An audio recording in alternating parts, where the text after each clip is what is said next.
Donc non seulement c'est l'expression d'une volonté politique forte, mais c'est aussi une marque quasiment de fabrique qui donne à Grande-Synthe son cachet, sa particularité. Grande-Synthe, ville historiquement maraîchère, a laissé l'industrie portuaire grignoter peu à peu ses terres agricoles. Dès 2017, dans une volonté d'autonomie alimentaire, la ville réalise un diagnostic des terres agricoles disponibles sur son territoire et procède à l'achat de ces terres. La ville lance alors 2 appels à candidature en partenariat avec les acteurs de l'agriculture et du bio.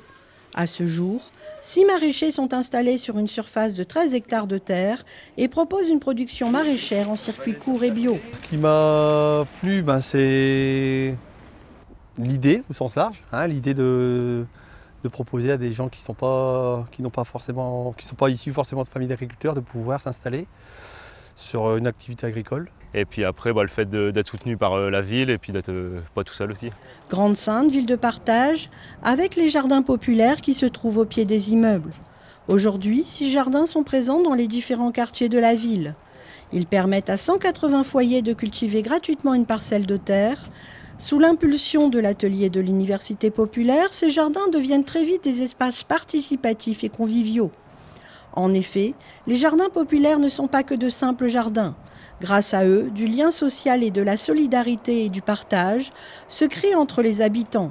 Ils échangent volontiers leur savoir-faire, des semences, des graines ou font don de leurs récoltes. C'est donc tout un écosystème qui se crée autour des jardins. Les politiques qui sont désormais impulsées par la commune, par la municipalité, par l'équipe municipale, bien sûr sont impulsées par cette même commune, mais ne fonctionneraient pas si elle n'avait pas justement l'aval, l'adhésion de la population. D'une part, et d'autre part, c'est la seule manière de lutter et d'anticiper sur les enjeux qui pèsent sur notre destin collectif ici à Grande-Synthe et ailleurs. Grande-Synthe, ville nourricière, propose aussi des arbres fruitiers et des légumes gratuits et en libre accès. En ville, tout au long de la ceinture boisée ou encore au Puytouc, il est fréquent qu'au gré des promenades, l'on découvre des arbres et plants nourriciers.